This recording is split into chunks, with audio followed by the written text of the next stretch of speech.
The night the Duke cast her out, the sky seemed to know what was coming.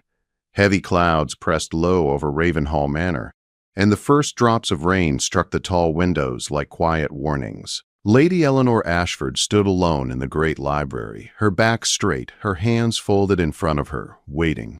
She did not yet know her life was about to break in two, only that something terrible was moving toward her, step by step, down the long marble hallway. She was 24 years old, and for 2 years she had been the Duchess of Ravenhall.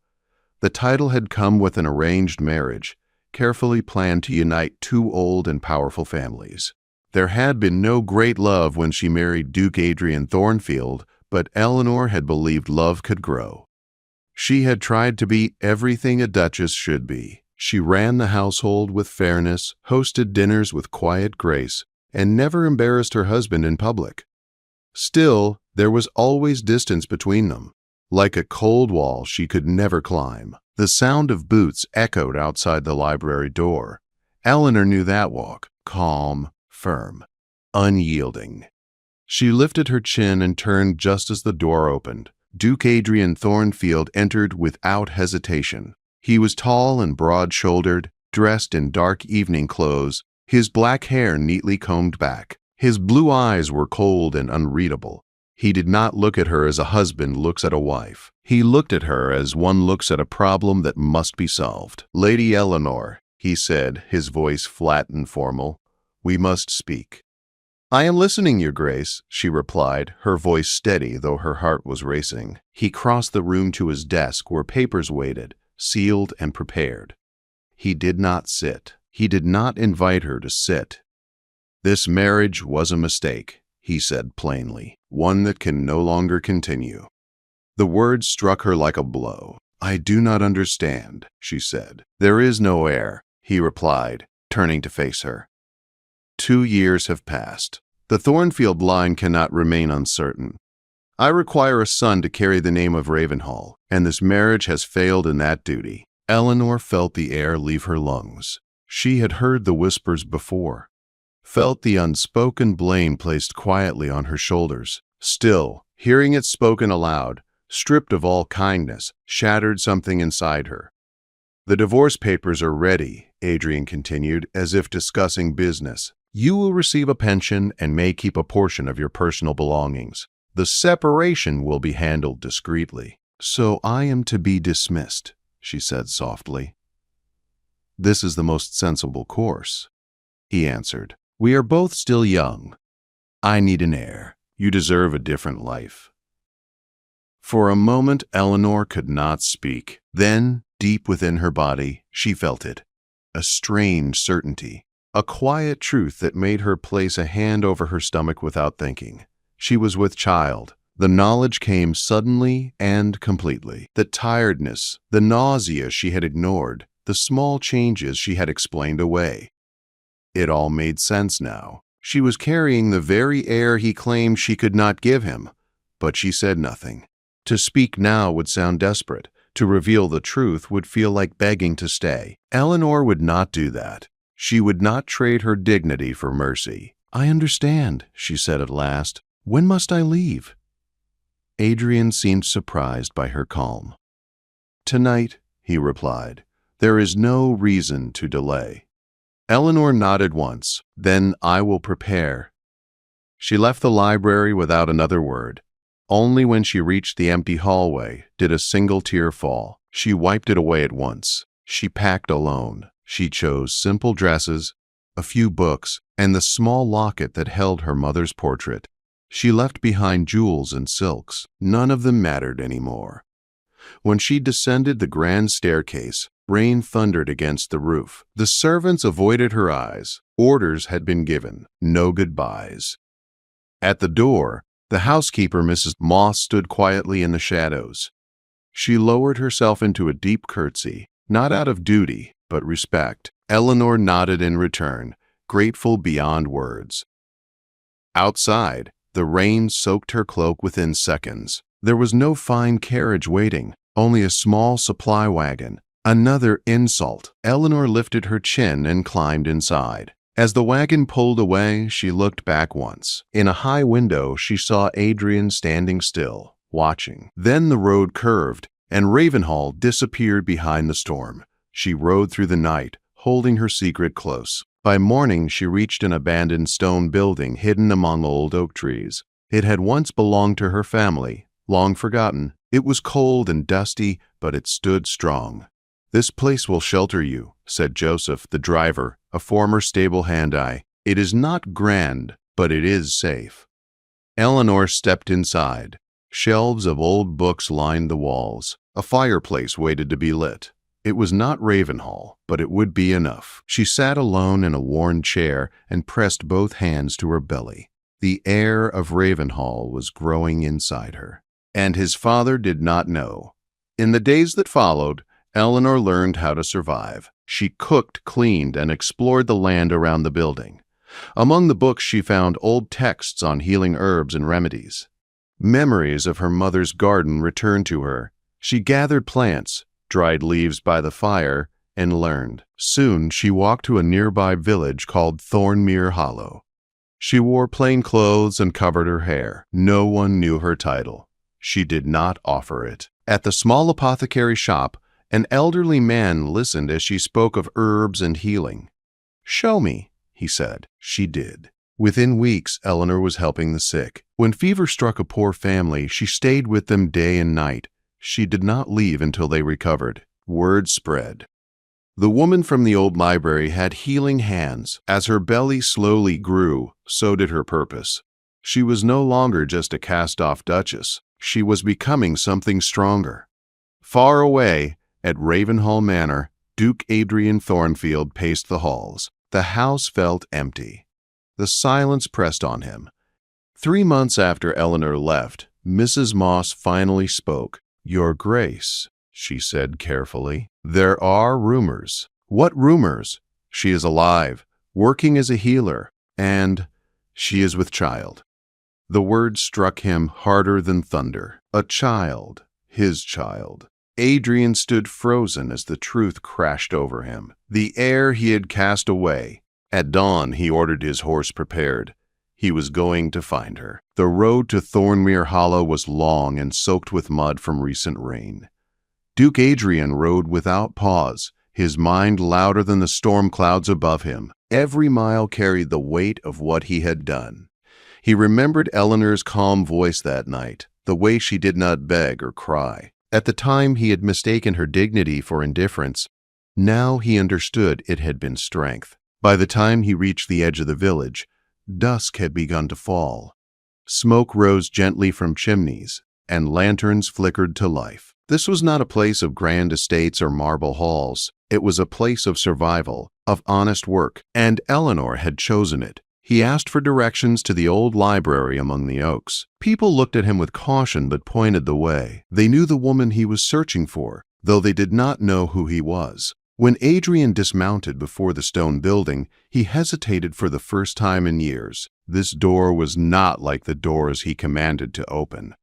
This one required humility. He knocked. Footsteps sounded inside. The door opened slowly. Eleanor stood before him. She looked different. Her hair fell loose around her shoulders. Her dress was plain, and her belly was round with undeniable life. But what struck Adrian most was her expression. She was calm, grounded, not afraid. "Adrian," she said quietly. The sound of his name on her lips felt heavier than any accusation. "Eleanor," he replied, "I need to speak with you." She studied his face for a long moment, then stepped aside. "Come in." The room was warm and modest. A fire burned low. Books were stacked neatly. A cup of tea rested on a small table. It was a home, built with intention. Adrian remained standing. "Why did you not tell me?" he asked at once. "Tell you what?" Eleanor replied evenly, "That you were carrying my child." Eleanor folded her hands over her belly. "Because you had already made your choice. Because you looked at me and saw only failure. And because I would not use a child to beg for a place in a house where I was no longer wanted." The truth in her words cut deeply. "I was wrong," Adrian said. "About everything." "Yes, she answered. You were. Silence filled the space between them. I came to take responsibility, he said finally. The child deserves his name, his place. And I deserve peace, Eleanor interrupted. And I found it here. Adrian looked around the room again. You live like this? After Ravenhall? I live honestly, she said. I help people. I work. I matter here. He saw it then, not just heard it. The way her voice held purpose, the way she stood without needing his approval. I want to fix this, he said quietly. Eleanor met his eyes. Some things cannot be fixed. They can only be rebuilt. Before he could answer, hurried footsteps approached the door. An older man entered, concern written on his face. Eleanor, he said, the Brennan boy's fever has returned. She turned at once. I will come. Adrian watched as she gathered herbs and followed the man without hesitation. Hours later, he saw her kneeling beside a sick child, her hands steady, her voice gentle. She did not look like a duchess. She looked like a healer, and the people around her trusted her completely. That night, Adrian understood the depth of what he had lost. 2 days later, trouble arrived. A black carriage rolled into the village, polished and unmistakable. From it stepped Lady Constance Thornfield, Adrian's aunt, her face sharp with judgment. She wasted no time. I have come for the child, Constance said coldly, standing inside the library without invitation. That baby belongs to the Thornfield name. Eleanor stood her ground. This child belongs to me. You are mistaken, Constance replied. You were divorced. You have no claim. Before Eleanor could answer, Adrian entered. You will speak to her with respect, he said firmly. Constance turned. You are blinded by guilt. No, Adrian replied. I am guided by truth. He stood beside Eleanor. The divorce will be annulled. She will return as Duchess if she chooses. Eleanor's heart pounded. This was more than she expected. I will not be forced, she said clearly. If I return, it will be because I choose to. Adrian nodded. Then choose. Lady Constance left in silence, defeated for now. That night, Eleanor and Adrian spoke until the fire burned low. Words of anger, regret, and truth filled the hours. Nothing was erased, but something new began. I will give you a chance, Eleanor said at last, but under my terms. Name them, Adrian said. I continue my work here, she said. I will not be hidden, and our child will be raised with love, not distance. I agree, Adrian said without hesitation. Weeks later, Eleanor returned to Ravenhall, not in shame, but in strength. The house felt different when she entered, smaller, quieter, as if it had been waiting. The family council gathered, voices tense. Adrian stood and spoke clearly. The Duchess has returned. The heir is acknowledged. This is final. Murmurs followed, but none challenged him openly. Eleanor spoke only once. I ask for respect, not affection. Slowly, the house adjusted. Eleanor continued traveling to Thornmere Hollow. Adrian watched her with growing admiration. He saw her laugh. He saw her work. He saw the woman he never truly knew. One winter evening, they sat together in the library where everything had begun. I was blind, Adrian said, and you survived me. I became myself, Eleanor replied. Their child was born in spring. A son, strong and healthy. As Adrian held the baby, tears filled his eyes. I almost lost everything, he whispered. But you learned, Eleanor said, and so did I. Outside, rain began to fall softly. This time, it did not mean an ending. It meant growth, and the world was watching. Spring settled gently over Ravenhall Manor, as if the land itself had chosen forgiveness. The gardens bloomed fuller than they had in years, and light poured through windows that once felt cold and distant. Eleanor noticed the change every morning when she walked the corridors. The house no longer felt like a cage. It felt like a place that was learning how to breathe again. Motherhood changed her in ways she had not expected.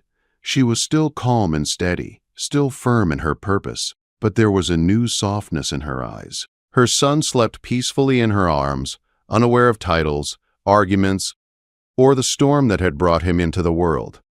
To Eleanor, he was not the heir of Ravenhall first. He was simply her child. Adrian watched her often without speaking. He saw how naturally she moved between her roles. One moment she was a mother, humming softly as she fed the baby. The next, she was a duchess, giving quiet instructions to the staff. There was no effort in it, no mask. She was whole now. "I wish I had known you like this before," Adrian said one evening as they stood near the cradle. "You could not," Eleanor replied gently. "I did not know myself then." The months passed, and with them came change that reached beyond the manor walls. Eleanor kept her promise to Thornmere Hollow. Twice a week she traveled there, even after the child was born. She refused to abandon the people who had given her dignity when she had none. At first, the household resisted, a duchess traveling to villages, tending the sick, working with herbs. It was unheard of. But Adrian silenced every objection. "She is not neglecting her duty," he said firmly. "She is redefining it." Slowly, the criticism faded. Results spoke louder than gossip. Illness in the surrounding villages declined. People traveled from miles away seeking help. Eleanor never turned them away. The abandoned library was restored, stone by stone, shelf by shelf. What was once a refuge for Eleanor became a center of learning. Young men and women studied healing there, guided by Eleanor's knowledge and compassion. She taught them that care had no class and that healing required humility. Adrian supported her fully. He used his influence to secure funding and protection. For the first time, his power served something beyond legacy. One afternoon, as Eleanor walked through the herb garden with her students, Adrian arrived with their son in his arms. The boy was older now, curious and strong, always reaching for leaves and soil. "Mama," the child said, holding up a small green plant, "this one smells nice." Eleanor smiled and knelt beside him. "That is mint. It helps when your stomach hurts." The boy nodded seriously, as if storing away important knowledge. Adrian watched them and felt something settle in his chest. Pride, yes, but also gratitude. He had been given a second chance, and he would not waste it. Not everyone welcomed Eleanor's growing influence. Rumors spread through society. Some said she was too bold. Others claimed she had bewitched the Duke. Invitations grew fewer. Eleanor did not notice at first. When she did not care. "I lost their approval once," she said calmly. "I survived." Adrian stood beside her without hesitation. "If they cannot respect you, they have no place here." The true test came when illness reached the outskirts of the estate. A fever struck the tenant families who worked the land. Panic followed. In the past, such matters would have been handled quietly, away from noble eyes. Eleanor refused. She organized care stations. She trained servants. She personally tended the sick. Adrian opened the manor gates to those who needed shelter. Food was shared. Supplies were brought in. For days, Eleanor barely slept. Adrian stayed with her, holding their child when she was needed elsewhere, offering water, steadying her when exhaustion crept in. When the fever finally broke, the people gathered outside the manor in silence. No one cheered. No one bowed. They simply stood there, alive. From that day on, Eleanor was no longer whispered about. She was spoken of openly, with respect. One evening, months later, Eleanor and Adrian sat together in the same library where he had once ended their marriage. The fire burned warmly. Their son slept nearby. "Do you regret it?" Adrian asked quietly. "Regret what?" Eleanor replied. "Leaving. Everything you endured." Eleanor considered the question carefully. "I regret the pain," she said, "but not the path. It taught me who I am, and it taught you as well." Adrian nodded. "I was raised to believe power was control. You showed me it is responsibility." She looked at him surprised. "You learned because you left," he said, "and because you came back stronger." Silence settled between them, comfortable and real. Years passed. Their son grew into a bright and thoughtful boy. He spent as much time in gardens and villages as he did in halls of learning.